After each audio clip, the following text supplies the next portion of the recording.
Kami mahasiswa Universitas Bina Nusantara yang beranggotakan Asyam Yafi Maulana, Bima Jatmiko Abadi, dan Vero Ronaldo akan memberikan sebuah sosialisasi peduli lingkungan singkat dengan tema pengelolaan sampah yang berjudul Mari Kelola Sampah dengan Bertanggung Jawab. Kemanakah perginya sampah kita? Sebagai seorang konsumen, pastinya pertanyaan itu sering sekali muncul di dalam benak kita. Karena dari segi konsumen, sampah itu seolah-olah menghilang setelah kita buang ke tempat sampah. Nyatanya, perjalanan sampah itu jauh lebih panjang dari yang kita kira dan memiliki dampak yang sangat besar dari yang kita bayangkan. Kementerian Lingkungan Hidup dan Kehutanan pada tahun 2023 menyatakan bahwa Indonesia memproduksi sekitar 69,7 juta ton sampah per tahun dengan rata-rata 0,7 kilogram sampah per orang per hari. Hal tersebut menyebabkan terjadinya darurat sampah. Apa itu darurat sampah? Darurat sampah adalah keadaan di mana sampah terus-menerus menggunung di tempat pembuangan akhir dan menyebabkan pencemaran tanah dan air akibat sampah yang menumpuk itu. Selain itu, ancaman sampah plastik yang sulit terurai, di mana sampah plastik membutuhkan 50 hingga ratusan tahun agar bisa sepenuhnya terurai, juga memiliki dampak dan ancaman yang sangat serius.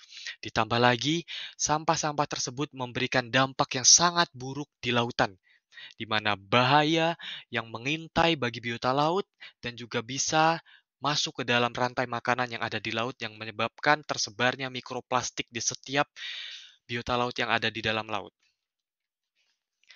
Apa sih penyebabnya?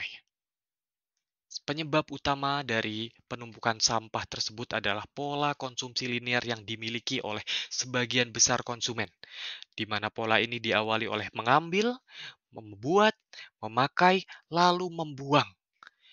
Model ini menghasilkan banyak sekali limbah karena tidak ada mekanisme untuk mengembalikan material ke dalam siklus produksi. Dalam artian, tidak ada daur ulang di dalam pola konsumsi linear ini. Nah, pola konsumsi ini memiliki konsekuensi yang sangat besar terhadap jumlah sampah yang dihasilkan, sehingga sampah-sampah yang ada terus-menerus menggunung di tempat pembuangan akhir. Tapi, jangan khawatir, kita punya kekuatan untuk mengubah siklus ini. Kuncinya ada pada 3R, reduce, reuse, dan recycle. Dengan reduce, mulailah dengan mengurangi penggunaan barang sekali pakai. Bawa tas belanja sendiri, gunakan botol minum dan kotak makan pribadi. Reuse, berikan barang bekasmu kesempatan kedua. Pakaian lama bisa jadi lap, botol bekas bisa jadi pot tanaman. Recycle, pilah sampahmu. Sampah organik bisa jadi kompos, dan sampah anorganik bisa didaur ulang jadi barang baru yang bermanfaat. Tren berikutnya adalah upcycling, yaitu mengubah barang bekas menjadi barang yang lebih bernilai. Dan ada satu istilah lagi, yaitu ekonomi sirkular, yaitu model ekonomi yang bertujuan untuk meminimalkan limbah dan memaksimalkan penggunaan sumber daya. Tanggung jawab dalam pengelolaan sampah bukan hanya tugas pemerintah atau sebuah organisasi tertentu. Ini merupakan tanggung jawab kita bersama. Setiap tindakan kecil yang kita lakukan akan berdampak besar jika dilakukan bersama-sama. Mari kita mulai dari diri kita sendiri, dari lingkungan terdekat kita, misalnya keluarga, dan ayo kita dukung dan bergabung dengan komunitas yang peduli lingkungan. Mari kita ajak teman dan keluarga juga untuk ikut dan bersama-sama jadi agen perubahan. Mungkin beberapa contoh tindakan kecil yang mulai bisa kita implementasikan dalam kegiatan sehari-hari, misalnya ikut kegiatan bersih-bersih lingkungan seperti kerja bakti, kemudian mulai pemilahan sampah di rumah, atau bisa juga dengan aktif post atau reposting tentang kesadaran lingkungan di media sosial. Berikut ada dua contoh komunitas generasi muda yang peduli lingkungan dan sampah sebagai langkah awal kita di media sosial untuk mendukung pengelolaan sampah yang bertanggung jawab ini. Pandawara Group, ini ada 5 kelompok pemuda dari Bandung yang dikenal karena aktivitasnya membersihkan sampah di sungai dan pantai. Aksi mereka sering diabadikan dalam video, menginspirasi banyak orang untuk turut serta juga dalam kegiatan kebersihan lingkungan. Kemudian Pandawara Group ini juga dikenal karena pendekatan mereka yang kreatif dan inovatif dalam menyuarakan isu-isu tentang sampah. Terus kemudian mereka juga mendapatkan award The Best Green Communication 2023 karena telah berdedikasi dalam menjaga kebersihan lingkungan.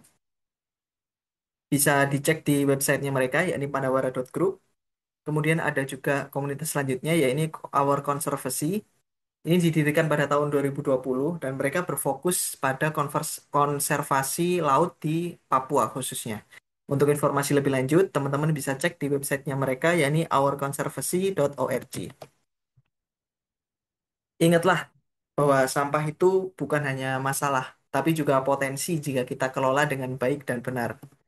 Dengan 3R, yakni reduce, reuse, recycle, mengurangi, menggunakan kembali, dan mendaur ulang sampah, kita tidak hanya menjaga lingkungan tetap bersih dan sehat, tapi kita juga bisa mewariskan bumi yang lebih baik bagi generasi yang mendatang. Mari bersama-sama menjadi bagian dari solusi kelola sampah dengan bertanggung jawab mulai hari ini. Mari bergerak bersama kelola sampah dengan bertanggung jawab untuk selamatkan bumi kita. Kami mahasiswa RPL Universitas Bina Nusantara, terima kasih atas perhatiannya.